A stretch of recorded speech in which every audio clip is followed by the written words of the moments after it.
죄짐 맡은 우리 구주 어찌 좋은 친구인지 걱정 근심 무거운 짐 우리 주께 맡기세 주께 고함 없는 고로 복을 받지 못하네 사람들이 어찌하여 아랠 줄을 모를까 근심 걱정 무거운지 아니 진짜 누군가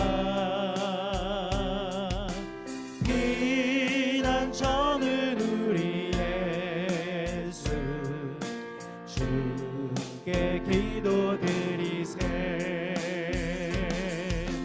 세상 친구 멸시하고 너를 조롱하여도 예수 품에 안기어서 참된 위로 받겠네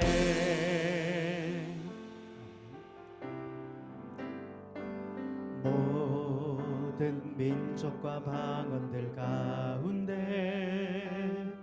수많은 주 백성 모였네 주의 보혈과 그 사랑으로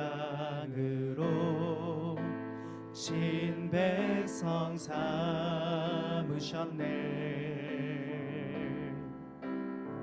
주를 향한 감사와 찬양을 말로 다 표현할 수 없네 다만 내 소리 높여 온 마음을 다해 찬양하리라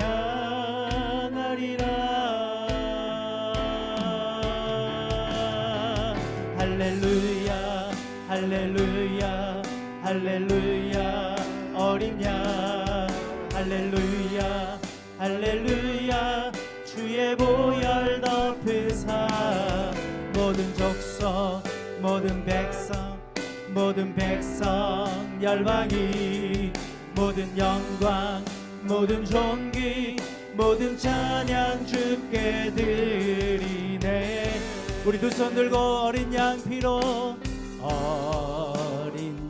피로 씻어진 우리들 은혜로 주 앞에 서 있네 주 이름으로 자녀된 우리 겸손히 구하오니 주의 능력 우리에게 베푸사 주를 더욱 함께 하소서 그때의 모든 나라 주 영광 보며 경배하리라 할렐루야 할렐루야 할렐루야 어린 양 할렐루야 할렐루야 주의 보혈 덮으사 모든 족속 모든 방언 모든 백성 열방이 모든 영광 모든 존귀 모든 찬양 주께 드리네 무릎 꿇고서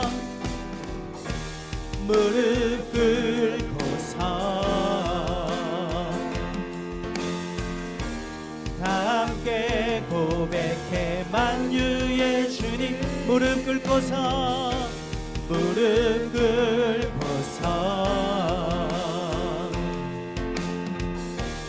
다 함께 고백해 만유의 주님 할렐루야 할렐루야 할렐루야 어린 양 할렐루야 할렐루야 주의 보혈 덮으사 모든 족속 모든 방언 모든 백성 열방이 모든 영광 모든 존귀 모든 찬양 주께 드리네.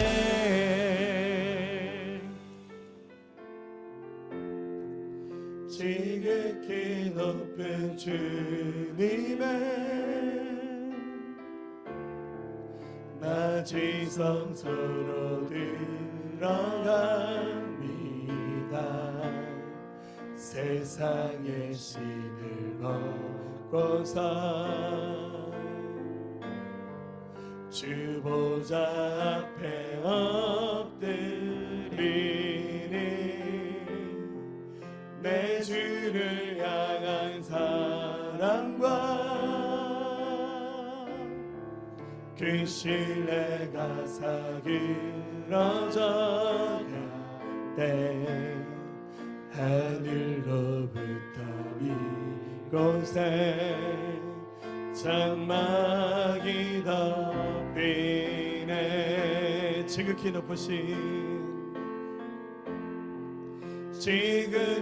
높은 주님의 낮이 성소로 들어갑니다. 세상의 신을 벗고서 주 보좌 앞에 엎드리니 내 주를 향한 사랑과 그 신뢰가 사그러져 갈 때 하늘로부터 이곳에 장막이 덮이네. 아멘. 이곳을 덮으소서. 이곳을 덮으소서. 이곳을 비추소서. 이곳을 비추소서. 내 안에 무너졌던 모든 소망 다 회복하리니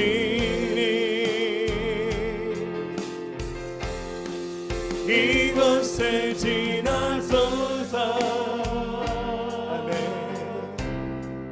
이곳을 만지소서. 내 안에 주가 가는 모든 예배 다 살아나리라. 지극히 높으신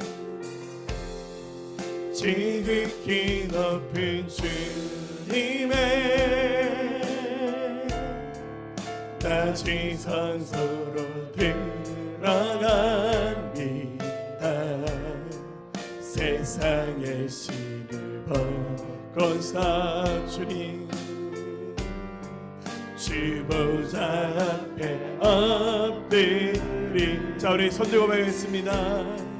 내 주를 향한 사랑과 그 신뢰가 사그러져 갈 때 하늘로부터 이곳에 장막이 덮이네. 아멘. 이곳을 덮으소서. 이곳을 덮으소서. 이곳을 비추소서. 이곳을 비추소서. 내 안에 무너졌던 모든 소망 다 회복하리니. 아멘. 이곳을 지나소서. 주님 이곳을 만지소서. 내 안에 충만한 모든 예배 내 내 안에 주가 하는 모든 예배 다 살아나리라. 이것을 덮으소서. 이곳에 담비소서. 이곳을 비추소서. 이곳을 비추소서. 내 안에 무너졌던 모든 소망 다 회복하리니. 오 주님 이곳을 지나소서. 주님의 손으로 이곳을 만지소서. 내 안에 주가 가는 모든 예배 다 살아나리라. 아멘. 할렐루야. 네, 오늘도 우리 하나님께서 은혜 주실 줄로 믿습니다. 네, 오늘 말씀은 야고보서 7번째 말씀입니다. 위로부터 난지에 이런 제목으로 함께 은혜 나눌 때 피차 축복이 되기를 소망합니다. 우리 야고보서를 통해서 나누고 있는 가장 큰 대주제는 행함이 있는 믿음입니다. 저도 아마 목회하면서 야고보서를 강의 설교는 처음 해보는 것 같습니다. 그래서 야고보서가 좀 짧은 성경이라서 제가 진도를 금방 나갈 수 있을 줄 알았는데 말씀을 묵상하면 할수록 이 야고보서에서 말하는 행함이 있는 믿음이 얼마나 아름다운 믿음인가 새삼 깨닫게 되고 여러분과 조금이라도 더 많이 오래 나누고 싶어서 야고보서 말씀 강의 설교가 좀 길어지고 있습니다. 이 야고보서 말하는 행함이 있는 믿음을 제가 경건한 신앙, 영어로 파이어티라고 합니다. 자, 이 경건한 신앙을 행함이 있는 믿음으로 이렇게 정리하면서 오늘 7번째 여러분과 이 말씀을 나누고 있습니다. 특별히 성경을 살펴보면 하나님께서 경건한 신앙을 가진 사람, 행함이 있는 사람을 통해서 영광 받으시고 역사하신 경우가 굉장히 많이 나옵니다. 우리가 생각할 때 기도 잘하는 사람, 말씀을 잘 외우고 잘 가르치는 사람이 탁월하다 생각하는데 물론 기도를 잘하고 말씀을 잘 가르치고 하는 사람도 중요합니다. 하지만 거기에 비해서 정말 실제적으로 그 말씀대로 살아내는 행함이 있는 믿음을 가진 사람이 얼마나 아름다운 신앙의 사람인가를 이 말씀을 통해서 보게 됩니다. 실제로 세상을 움직이는 경건한 신앙인들의 이야기들이 성경에 굉장히 많이 나옵니다. 사도행전 10장에 보면 특별한 은혜 입은 한 사람을 소개합니다. 이 사람은 로마의 백부장입니다. 백부장이란 말은 수하에 거느린 병사의 숫자가 100명이 넘었다. 굉장히 힘이 있는 유력자입니다. 부자였습니다. 하지만 이제 유대인들 입장에서는 로마 사람 역시 이방인 취급해서 별로 인정하지 않았어요. 근데 이 사람의 이름이 성경에서 고넬료로 이렇게 밝히고 있는데 이 사람이 여러 가지 경로를 통해서 복음을 받아들이고 예수를 믿게 됩니다. 그래서 하나님께서 사도 베드로의 마음을 감동해서 네가 빨리 고넬료의 집에 가서 그에게 말씀을 증거하며 그에게 복음을 증거하는 감동을 줍니다. 그렇게 해서 큰 은혜 받았던 사람이 고넬료입니다. 그런데 고넬료에 대해서 성경은 이렇게 기록하고 있습니다. 사도행전 10장 31절 말하되 고넬료야 하나님이 내 기도를 들으시고 내 구제를 기억하셨으니. 자, 기도를 들으셨다는 말은 우리 익숙히 아는 말이죠. 하나님 우리 기도 들으시는구나. 근데 하나님이 고넬료의 그 구제를 기억하셨다라고 말하고 있습니다. 이 구제라는 것은 그 경건한 신앙의 한 가지 모습입니다. 그러니까 우리 가난한 이웃을 돌보면서 우리가 가지고 있는 물질을 흘려보내고 나눈 것을 바로 구제라고 그렇게 말합니다. 하나님이 그 많은 사람들이 있지만 특별히 경건한 신앙으로 구제하면서 행함을 증거했던 사람을 통해서 영광 받으셨다는 거예요. 우리 이것을 기억해야 됩니다. 원복이 잠깐만 꺼주실래요? 그리고 제가 청주에 가니까 그 주님의 교회라고 하는 그 교회가 있습니다. 유명한 주서택 목사님이 목회하신 교회인데 개척한 지 15년 되었을 때 목사님 조기 은퇴하셨어요. 65세. 2017년에 은퇴하셨는데 굉장히 짧은 시간에 교회가 크게 부흥한 교회입니다. 우리 주 목사님 하면 그 치유 상담으로도 굉장히 유명하신 분이신데요. 이 청주에 가서 이 주님의 교회 이렇게 물어보면 사람들이 이 교회를 뭐라 부르냐면 슈퍼마켓 교회라고 이렇게 부릅니다. 이유는 교회 옆에 한 50평 되는 큰 마트가 있어요. 그러니까 교회에서 운영하는 마트입니다. 똑같아요. 우리처럼 뭐 이렇게 생활 필수품 다 파는 그런 마트입니다. 뭐 이렇게 우리 동네에 있는 그런 마켓과 굉장히 비슷합니다. 근데 중요한 것은 교회가 이 마켓을 왜 운영하냐면 좀 어려운 사람들을 돕기 위해서 이 마켓을 운영합니다. 그래서 교회가 1년에 이 마켓에서만 사용할 수 있는 상품권을 1억을 발행한답니다. 그리고는 이것을 가난한 이웃에게 나눠주고 특별히 전교인들에게 한 달에 5만 원씩 상품권을 준대요. 본인 사용 금지. 어떻게 하냐면 우리 전도 대상 이웃들에게 이 상품권을 나눠줘요. 그리고는 우리 교회 마트에 와서 다 사라고. 그래서 이 마트에 이용하는 사람 70-80%는 교인들이 아니라 외부 사람들이 다 쓰는 거예요. 그래서 이 공짜로 얻은 그 상품권 사니까 얼마나 기분이 좋습니까? 이렇게 해서 섬기는데요. 제가 찾아보니까 이 교회의 예산의 50%를 구제하는 데 사용한답니다. 놀랍죠? 그래서 이 주목사님이 목회했는 15년 동안 구제 헌금으로 사용했던 헌금이 얼마냐면 놀라지 마세요. 96억이랍니다. 처음부터 교회가 엄청 큰 교회였던 거 아니에요. 처음에 우리처럼 개척교회 시작했지 않을까요? 우리 교회 10년이잖아요. 할렐루야. 우리 5년 안에 따라잡아야 돼. 할렐루야. 대단한 것 같아요. 그러니까 하나님이 이 교회를 쓰시는 것 같아요. 그 청주에 얼마나 그 큰 교회도 있지 않겠어요? 청주에 유명한 큰 순복음교회도 있고 그렇거든요. 기도 많이 하는 교회도 있어요. 말씀 잘 가르치는 교회도 있어요. 근데 하나님은 이 교회가 말씀대로 세상을 섬기고 구제하는 것을 크게 보시면서 교회에게 은혜를 주시는 거예요. 사랑하는 여러분, 우리가 부족한 것이 바로 이 점이에요. 우리가 나름 기도도 잘하고 성경도 제법 많이 알아요. 제가 교회에서 예수님짜리 진리도를 가르쳤잖아요. 요한복음. 저한테 한 10번씩 배우신 분도 있어요. 우리 말씀 나름 많이 알아요. 근데 거기서 더 보태줘야 될 것은 그 말씀대로 살아내는 삶이에요. 그게 진짜 행함 있는 믿음이고 경건한 신앙입니다. 그래서 오늘 본문은 이렇게 말합니다. 이런 행함 있는 신앙을, 경건한 신앙을 지혜와 총명을 가진 자다 이렇게 말합니다. 어떤 지혜냐면요, 13절 너희 중에 지혜와 총명이 있는 자가 누구냐?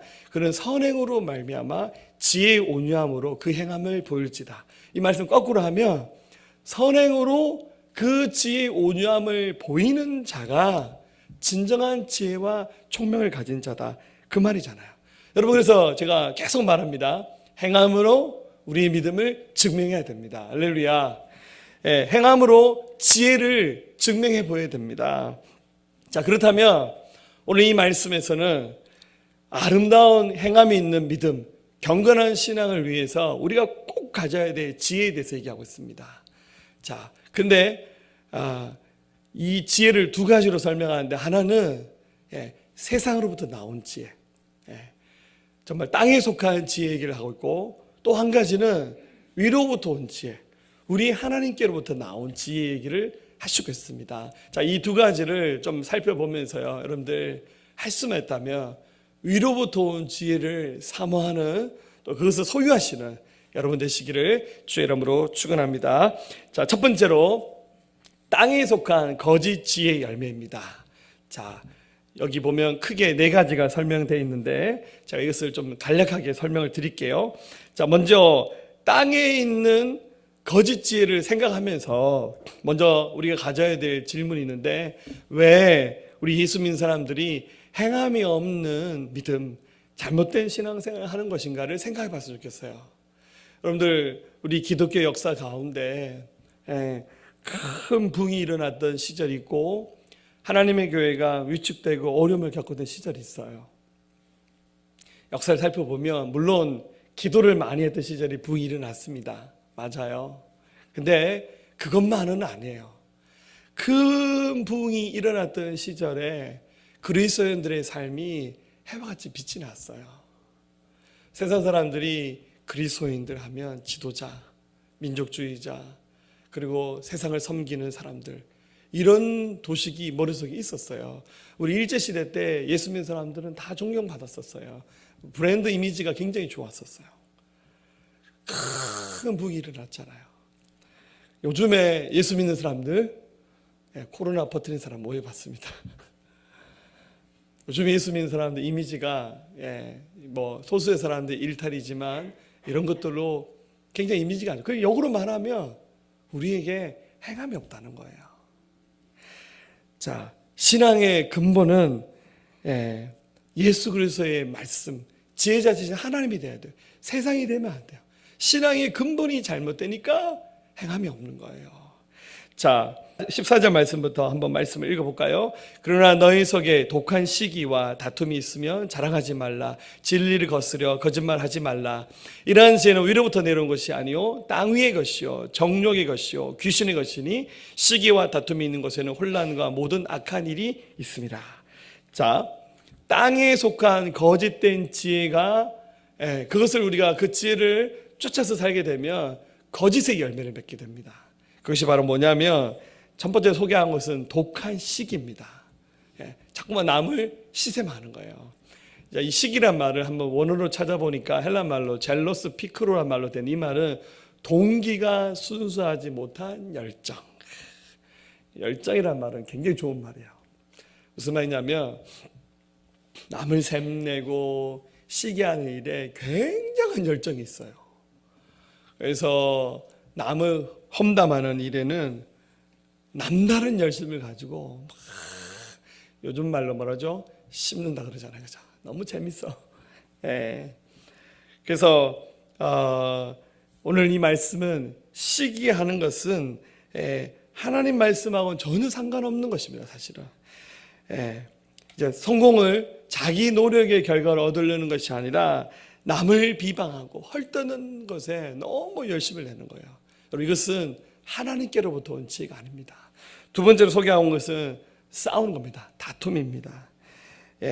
어떤 다툼이냐면 교회 안에서 당을 지어서 서로 분쟁하는 거예요. 그래서 교회 안에 목사님당, 무슨 장로님당, 집사님당 있어요. 막 젊은이당, 노인네들당. 그래서 서로 막 마음이 갈라지는 일을 앞장서서 하는 사람이 있어요. 막 열심을 가지고 하는 사람이 있어요. 주변에 교회들이 왕왕 이렇게 다툼 때문에 교회가 깨어지는 경우들을 자주 봅니다.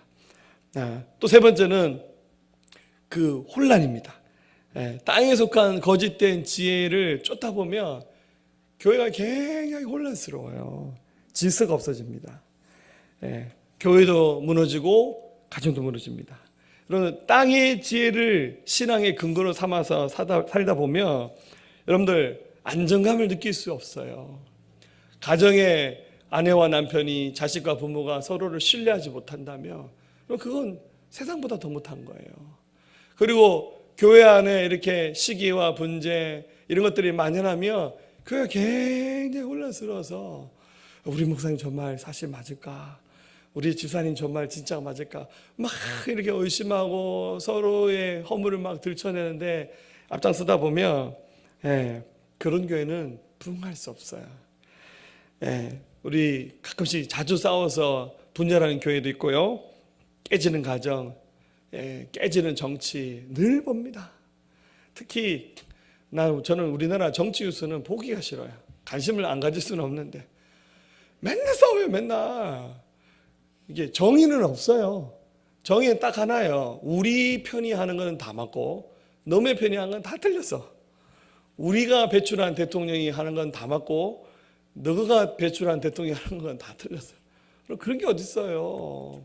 모든 권세는 하나님부터 난 거예요.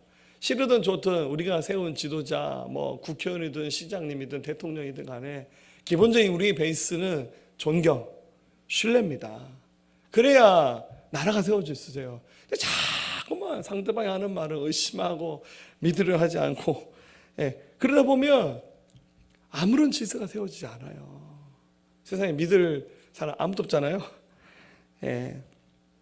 그래서 결국 신앙도 마찬가지입니다. 경건한 신앙, 행함이 없는 진짜 이유는 그 사람의 믿음의 그 본질이 하나님 말씀이 아니라는 거예요. 비슷해요. 그런데 뭡니까?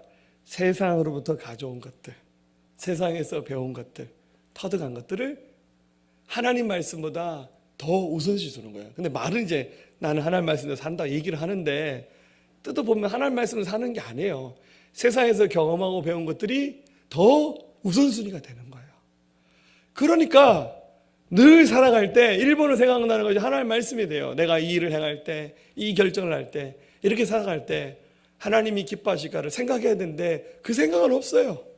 없고 내 이웃의 누군가가, 세상에서 누군가가 어디서 배운 거, 어디서 책에서 읽은 거, 거기서 들은 얘기들이 내 삶의 기준이 되는 거예요. 여러분, 그건 지혜가 아니에요. 그건 여러분들 우리를 망하게 하는 거예요. 잠언에서 말합니다. 잠언 3장 13절, 지혜를 얻은 자와 명철을 얻은 자는 복이 있나니 이는 지혜를 얻는 것이 은을 얻는 것보다 낫고 그 이익이 정금보다 나으니라. 여러분, 세상이 말하는 거짓된 지혜를 쫓아가는 분이 되지 않기를 예수님의 이름으로 간절히 축원합니다. 자, 그렇다면 하나님을 따라가는 일은 뭡니까? 하나 제가 더 소개한다면 악한 일, 결국 세상의 지혜를 따라가는 삶을 살다 보면 악한 일들을 하게 돼 있어요. 여러분, 결국 열매를 통해서 아는 거잖아요. 중심이 선한데 악한 열매를 맺는다. 여러분, 그거는 불가능한 일이에요. 그 중심이 선하면 당연히 선한 열매를 맺게 되는 겁니다. 그래서 15절에서 말하기를 이러한 지혜는 위로부터 내려온 것이 아니요 땅 위의 것이요 정욕의 것이요 귀신의 것이다. 이 땅에 속한 것을 여러분들 사모하면서 살지 않기를 부탁드립니다. 미국에서 실제 있었던 사건인데요, 10대 한 소녀가 로또 복권을 샀는데 복권이 당첨이 됐어요. 굉장한 그 상금을 받았습니다. 이 10대 소녀가 도저히 감당할 수 없는 큰 돈이었습니다. 평생 먹고 살 수 있는 돈이었습니다. 그런데 6년의 세월이 흐르고 난 다음에 그 소년의 이야기가 신문 기사에 조그맣게 실렸어요. 6년이 지나도 잘 먹고 잘 살고 있는 것이 아니라 6년이 지나고 난 다음에 그 소녀가 그 돈을 다 허비해버리고는 그 청소부가 되어서 청소하고 있는 그녀의 일상이 소개되었어요. 뭐 청소부가 틀렸다는 게 아니라 그 많은 돈 다 어디다 팔아먹고는 거지가 되어서 청소부 일을 하고 있다는 거예요. 그래서 왜 그런 삶을 살고 있는지 조사를 해봤습니다. 처음에 이 상금을 받고 난 다음에 이 소녀는 열심히 사람들에게 나눠주는 삶을 살겠다라고 생각을 하고 선한 의도를 가지고 있었는데 주변의 사람들이 다가와서 막 도와달라고 하는 거예요. 어떡합니까? 막 도와줬어요. 그러니까 주변의 사람들이 이 소녀에게 다가와서 선한 의도가 아닌 어떻게든 이 소녀의 돈을 빼먹으려고 그게 다가와서 이렇게, 그러니까 이 관계는 다 뭡니까? 진짜 관계가 아니에요. 그건 거짓 관계예요. 그래서 하나 둘 다 가져가도 결국 그 많은 상금을 다 써버렸어요. 그 다음에 어떡합니까? 아무도 오지 않아요. 돈이 없으니까. 하지만 이 소녀는 청소부가 되었지만 그가 하는 말이 지금이 훨씬 더 행복하다고. 다 돈 보고 다가온 사람들인데 그 사람들 떨어져 나가니까 지금 자기 옆에 남은 사람들이 진짜인 거예요.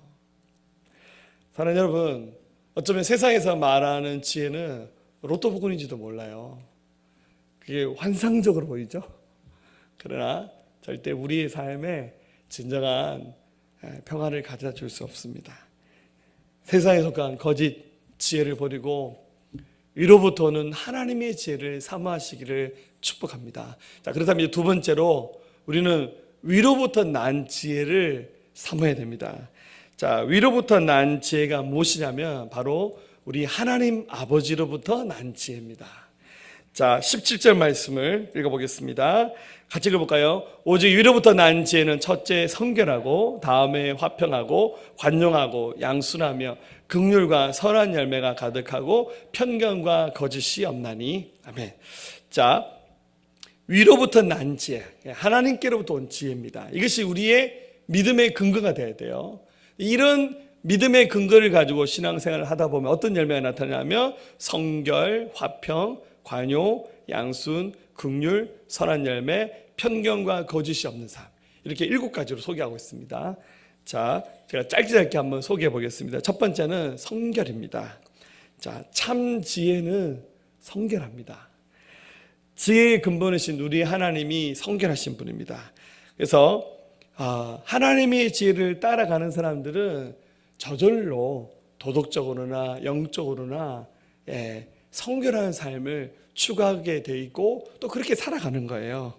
그러니까 이 성결이란 것이 구원받기 위해서 성결하는 것이 아니라 구원받았기 때문에 하나님 앞에서 성결한 삶을 살아가는 것을 최고의 가치로 알고 그것이 이제 몸에 배는 거예요. 제가 말씀드렸잖아요. 본질이 아름다운 사람은 열매가 아름다울 수밖에 없어요. 여러분들, 본질이 아름다운 사람은 욕을 남발하지 않아요. 어쩌다 한번 욕, 저도 할 수 있어요. 할렐루야. 운전하다가 이씨 하면서 저는 이제 자주 욕을 하진 않아요.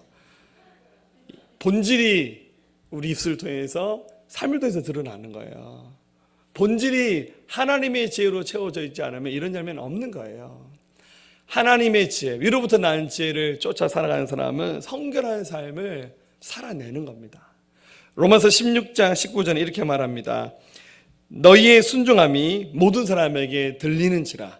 그러면 내가 너희로 말미암아 기뻐하노니 너희가 선한 데는 죄롭고 악한 데 미련하기를 원하노라. 선한 것에 대해서는 굉장히 지혜롭고 악한 일에 대해서는 좀 미련한 자가 되어라. 세상에 죄 짓는 것에 대해서는 몰라도 돼요. 여러분들, 세상에 죄 짓는 것이 얼마나 단수가 높냐면요, 상상을 초월합니다. 그러니까 여러분들 당하는 거예요. 요즘에 보이스피싱, 똑똑한 사람들도 다 당해요. 은행 입구에 가서 막 돈 입금하다가 이거 보이스피싱이구나. 실제 그래요. 뭐 금융 사기, 피라미드식 다단계 사기라든지 폰지 사기, 뭐 엄청납니다. 여러분들, 나는 사기 안 당하려고 생각하지 마세요. 여러분 정신을 싹 뺏어가 버립니다. 혼쭐 납니다. 세상은 굉장히 죄에 대해서는 악랄하게 발전하고 있어요. 근데 우리는 하나님께로부터 온 지혜를 구해야 됩니다. 그 하나님의 지혜는 성결합니다. 할렐루야. 어떤 사람이 말하기를, 목사님은 우리 교회 다니는 교인들은 진짜 심심하게 산다. 술도 제대로 안 먹고입니다. 할렐루야. 세상에 재미난 거 못하고 심심해서 어떻게 사냐고. 하나도 심심하지 않아요. 성결하게 사는 삶이 얼마나 재미있는데요. 말씀대로 살아가는 삶이 얼마나 즐겁습니까? 할렐루야. 두 번째는 화평입니다. 이 화평이란 말은 헬라어로 에이레네죠. 평안입니다. 원래는 그리스 신화에 나오는 평화의 여신의 이름이었는데 이 말을 그 그리스 세계에서는 평안한 말로 사용하고 있습니다. 우리 히브리식으로 말하면 샬롬이죠. 샬롬. 이 지혜는요, 온유하면서 타인을 존중하는 속성을 가졌어요. 그래서 하나님의 지혜를 가진 사람은 화평할 줄 알아요. 공동체 안에 평화를 가져오는 것이 뭔지를 알아요. 여러분, 평화라는 것은 저절로 주어지는 것이 아니라 만드는 거예요. 살다 보면 가정 안에, 교회 공동체 안에, 우리 직장 안에 평화가 깨질 만한 일이 있어요. 누군가가 오버하기도 하고 실수하거든요. 그 순간에 약간 날카로운 사람은 저 사람이 없어져야 된다고, 네 때문이라고 이렇게 얘기를 하잖아요. 그러나 하늘로부터 온 지혜를 가진 사람들은 아니라고, 평화를 위해서 화평을 만드는 일을 할 줄 아는 사람입니다. 위로부터 나는 지혜를 가지고 가정도 지키고 교회도 지키는 일을 하는 사람입니다. 세 번째는 관용입니다. 너그러움. 이 말은 FAK라는 말인데요. 아마 제가 알기로는 성경에 나오는 사랑이라는 단어 다음으로 가장 아름다운 단어로 쓰고 있는 말이 관용이라는 말입니다. 너그러움입니다. 좀 도전이나 자신을 자극하는 상대방의 논리에 대해서 논쟁을 삼가하거나 화를 내지 않는 그런 부드러운 성품을 말합니다. 종종 화나게 하는 일이 많잖아요. 그죠? 저도 여러분들 가끔씩 열받게 만들잖아요. 그죠? 서로 살다 보면 열받는 일이 많아요. 그 순간에 어떡합니까? 칼을 뽑아가지고 말이야. 내가 봤을 때는 말이야, 목사님이 틀렸고 집사님이 틀렸고 막 우리 아버지가 틀렸다고. 그럴 수도 있겠죠. 네, 여러분들 그 칼을 뽑아서 정의를 행해 본들 남는 게 뭐가 있습니까? 결국 자기 주변에 남는 사람 아무도 없어요. 때로는 내가 맞고 상대방이 틀린 것 같아도, 또 나는 바른 길 같고 상대방이 실수했다 하더라도 너그럽게 품어줄 수 있는 것이, 그게 바로 지혜입니다. 여러분, 세상 사람들은 용납하지 않아요. 막 무슨 대통령이 말실수 하나 하든지, 뭐 국회의원 누가 하나가 말실수 하나만 해도 막 꼬투리 잡고 막 이제 그러니까 이제 무슨 말을 해야 될지 모르겠어요. 그럴 때는 이제 나중에는 막 이게 우리 쓰는 말 한마디 한마디를 막 꼬투리 잡고 해버리면은 막 힘들어져요. 우리가 왜 지금 페이스북이나 유튜브로 라이브 방송하지 않고 교회 밴드나 줌이라고 막 하냐니까, 요즘에 막 교회 애들이 헌물을 찾으려고 눈에 불을 켜고 이렇게 교회 예배를 보는 사람도 있어요. 그래서 이 전체적으로 들으면은 아무렇지도 않은데 딱 그 부분만 잘라서 보면은 조금 이렇게 오버하는 말도 있잖아요. 여러분들, 제가 자주 쓰는 말이지만 목사님들이 다 이단성이 있어요. 할렐루야. 저도 좀 이단성이 있어요. 뭐냐면 전체적으로 하면 제가 잘못된 교리를 가르치지 않지만 어느 순간에 좀 강조해서 하다 보면 저도 좀 오버해서 얘기할 수 있잖아요. 딱 그 얘기만 들으면 꼭 틀린 얘기처럼 들릴 수 있단 말이에요. 근데 핵심이 그게 아니란 말이에요. 좀 너그러움이 있어야 돼요. 세상 사람들은 막 쏟아버리고 막 불같이 막 그렇게 폭발해버리지만 우리 예수 믿는 사람들이 너그럽게 품어주면서 우리 이웃의 그 모든 삶을 용납할 수 있었으면 좋겠습니다. 할렐루야. 네 번째, 양순입니다. 이 양순이란 말은 유페이데스란 말인데, 하나님의 진실한 말씀에 대해서 그 말씀을 받아들이고 순종하는 태도를 말하는 거예요. 자, 이제 말씀을 전하잖아요. 그 말씀을 들을 때 저 말씀대로 하면 안 돼. 아멘은 이렇게 하는 겁니다. 근데 이렇게 저 말씀은 못해. 저 어떻게 저렇게 하냐고. 이게 또 체면이 있으니까 속으로 막 집에 가서 이렇게 피드백 하는 거예요. 우리 요즘 목사님 너무 오버하시는 것 같다면서 어떻게 그렇게 하라고. 여러분, 이 양순이라는 열매는 하나님의 말씀을 들을 때 순종할 수 있는 마음이 생겨나는 태도를 말하는 거예요. 그러면 그것이 그 사람 인생에게 어마어마한 축복이 됩니다. 그런데 순종이 안 돼요. 안 믿어지고 순종이 안 되고, 그러면 무슨 역사를 이룰 수 있습니까? 가끔씩 찾아와서 저한테 조언을 하시는 분이 있어요. 어떤 것을 선택할 때 목사님 제가 어떤 걸 할까요? 이게 물어봐요. 얼마나 귀한 태도입니까? 근데 얼굴 보면 표시가 나잖아요. 이게 진짜 제가 정말 권하는 대로 할 수 있는 마음을 가지고 온 건지 아닌지 좀 표시가 나잖아요. 그래서 제가 먼저 물었습니다. 근데 제가 이거 결정하는 대로 할 준비가 되셨어요? 만약에 그런 마음이 없으면 저한테 묻지 마세요. 제가 힘들어요. 그분이 원하지 않은 정반대를 제가 하라면 그분은 어떻게 할까요? 아멘! 순종합니다 하면 얼마나 좋아요. 이 의도가 뭐냐면 자기가 이미 다 정해놓고는 목사님이 이렇게 해주길 바라는 거예요. 그런 거 가지고 저한테 묻지 마세요. 저도 힘들어요. 하나님 앞에 왜 묻습니까? 하나님 응답을 왜 구합니까? 내 뜻, 내가 원하는 거 있지만 하나님이 말씀하시면 내가 기꺼이 순종할게요. 그게 신앙의 태도잖아요. 안 그래요? 우리 그런 태도로 신앙생활을 해야 하잖아요.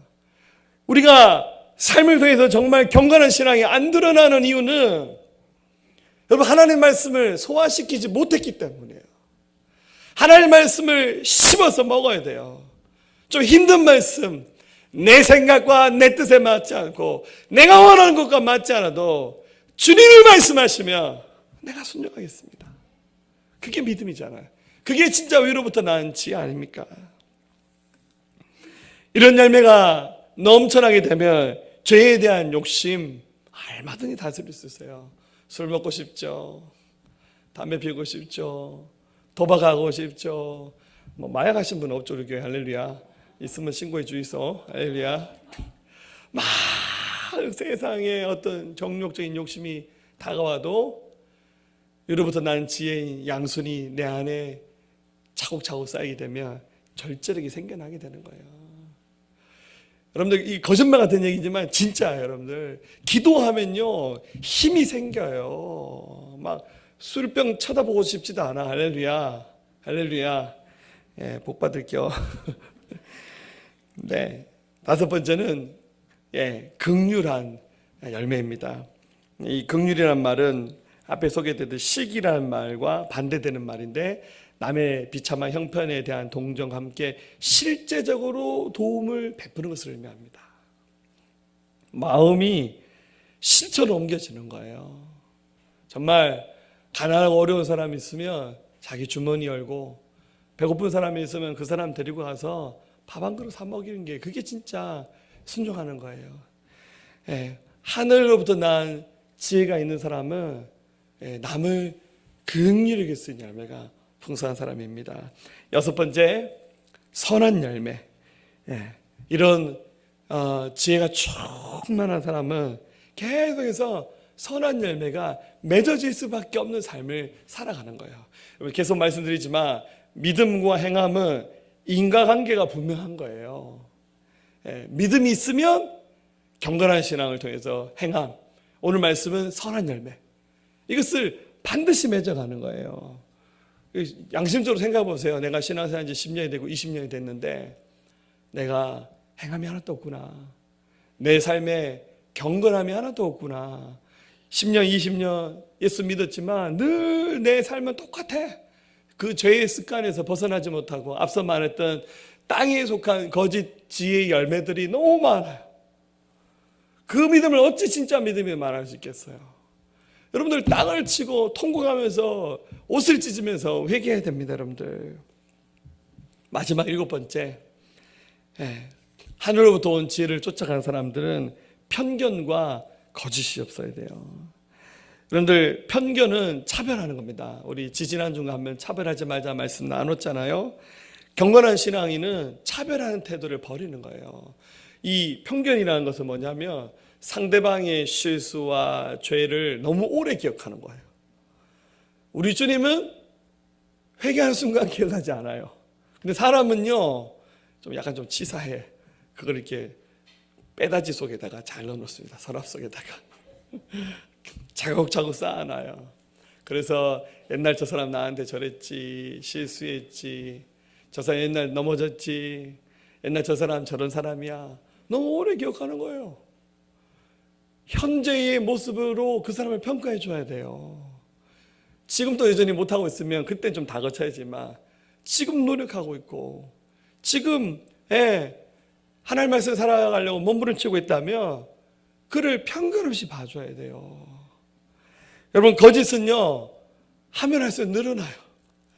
이 세상에서 제일 좋은 것은 정직입니다. 정직. 정직이 최선입니다. 정직이 기본이 되어야 돼요. 하늘로부터 온 지혜를 가진 사람들은 이런 지혜로움들로 충만함을 살아가는 거예요.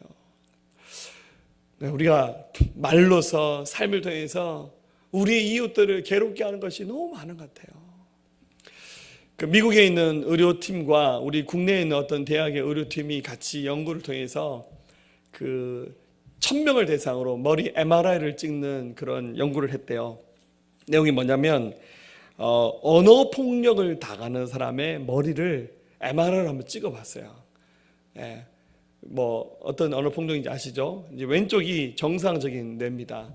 그 정상적인 사람의 뇌는요 이렇게 주름이 많아야 되고 이렇게 싱싱해야 돼요. 그런데 이렇게 평상시에 언어 폭력을 당하고 이렇게 막 고통인 사람들 뇌는 뇌가 이렇게 줄어들어요. 이게 주름 같은 것도 막 없어지고 막 혈관도 막히고 막 이런 현상이 나타나요. 실제로 학대받은 사람, 이런 사람들의 뇌 자체가 이미 정상적인 사람하고 다른 변형이 일어난다는 거예요. 자, 평상시에 어떤 언어 폭력 쓰신 줄 알죠? 넌 왜 그렇게 할 줄 아는 게 없냐? 다 네가 문제야. 다 당신이 문제야. 예, 이거 하나 똑바로 못하냐? 이 돌대가라. 이런 식으로. 너무 리얼하죠? 네. 이런 언어들을 막 쓰고 학대하니까 막 사람의 인생이 막 이렇게 줄어드는 거예요. 예, 그래서 막 사람을 죽이는 거예요.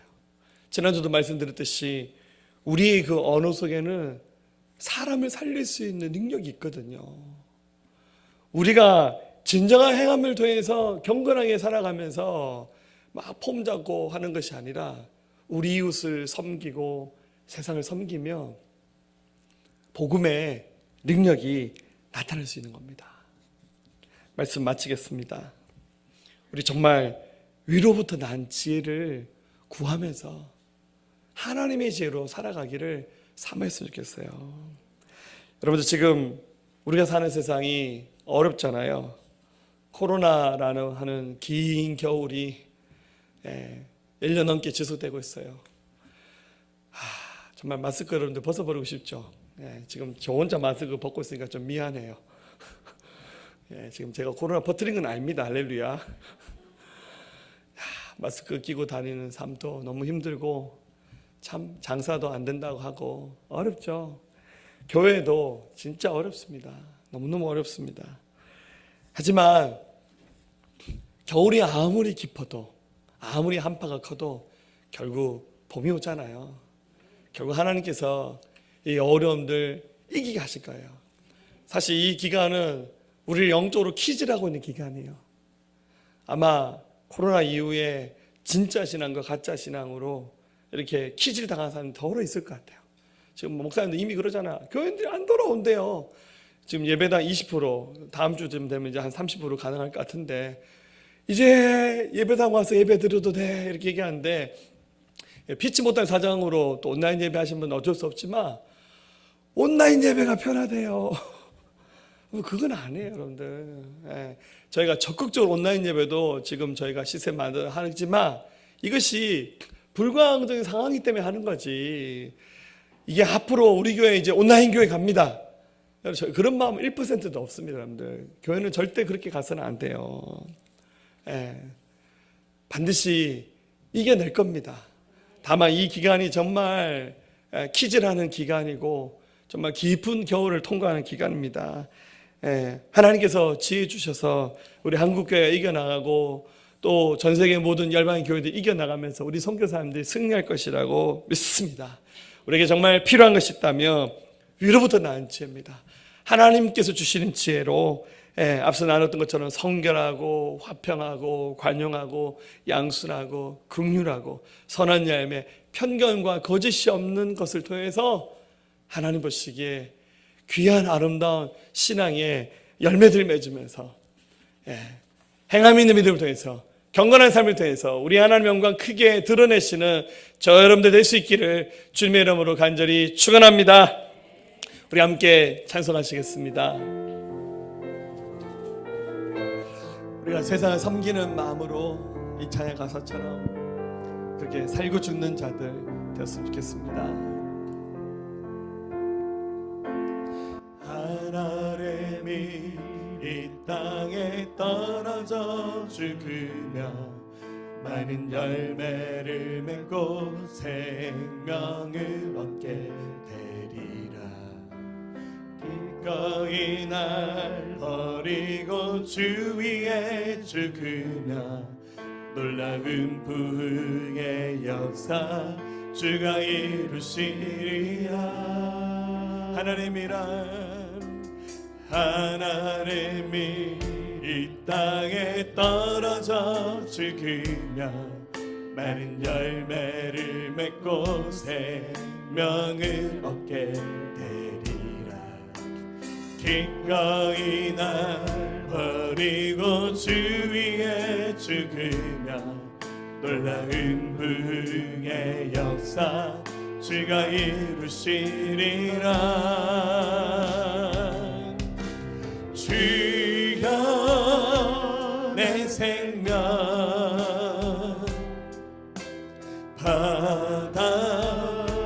받아주소서. 이 땅에서 거짓이랄 되어 생명의 열매를 맺으리. 난 원합니다.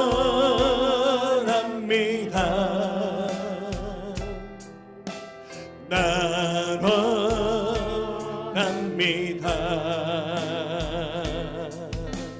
모든 권리 주께 드리오니 아버지의 뜻 이루소서. 우리 다시 고백하겠습니다.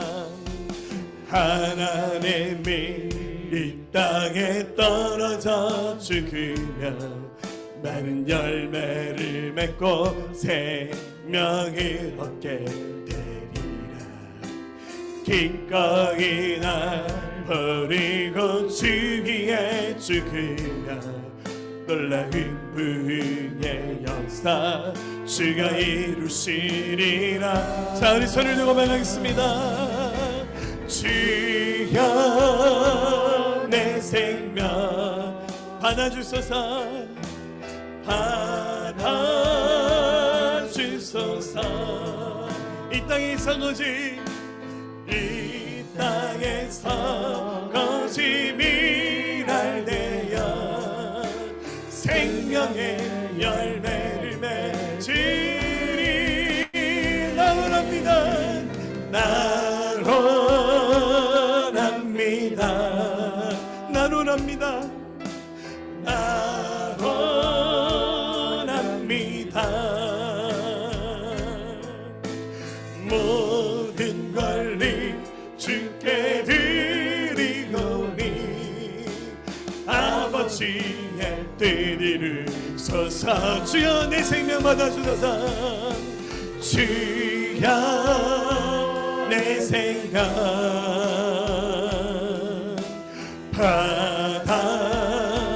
받아주소서. 이 땅에서 거짓이랄 되어 이 땅에서 거짓이랄 되 생명의 열매를 생명의 열매를 맺으리.